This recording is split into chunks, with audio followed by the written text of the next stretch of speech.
Let's keep the applause going for Team 20. Ready? Yes. The problem. I'm a student and I'm tested all the time. Oftentimes in a similar fashion, multiple choice, some writing. Testing is boring, but my teachers feel compelled to mimic summative accountability methods. Off with my head. Help.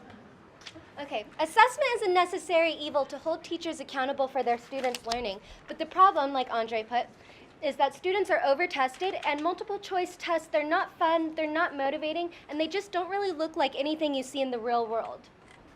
The solution to this problem would be to have more creative forms of assessment. Assessments that are fun, that are motivating, that mimic situations you see in real life. So things like interviews, oral presentations, writing prompts. The problem with these types of assessments is that grading can be subjective and inconsistent, and grading can take a significantly long time. So our strategy for solving this problem is to take machine learning algorithms. And what machine learning algorithms do is they take the qualitative data that you get from these creative forms of assessments, and they turn it into the quantitative data that you need to fit into the accountability metrics that you use, like grades.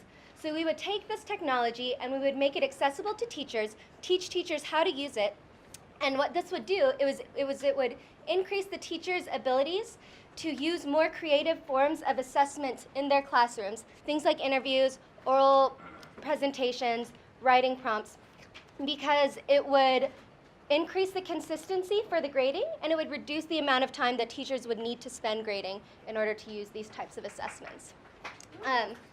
But there's more. So we would start small, like maybe develop a program to grade third grade writing prompts. Once we knew it worked, then we would scale up by looking into other grades, scale over the entire K-12 system, and also develop programs to grade other types of assessments like oral transcripts.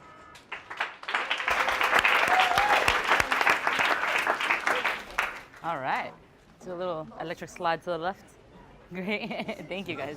The machine learning approaches require at least 100 examples in order to train the system.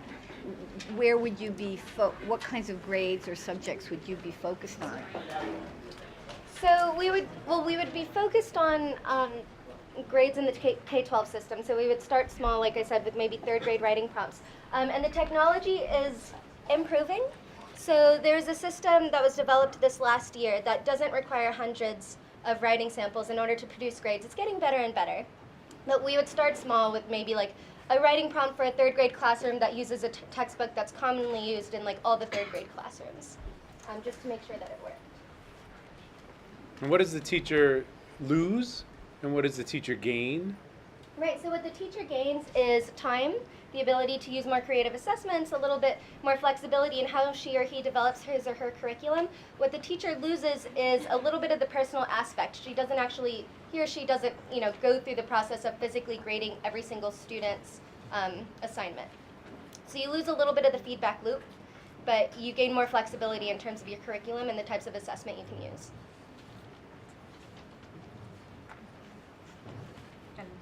So do you imagine it going beyond writing? Can it go to assessing projects in some way, or guess you write about your project and that's how it does it? Well, so I can envision it being used to assess interviews or oral presentations in terms of projects, because all it would require is an additional piece of software to transcribe that student's speech into a transcript, and then have the machine learning algorithm grade the transcript. As far as physical projects, I'm not sure.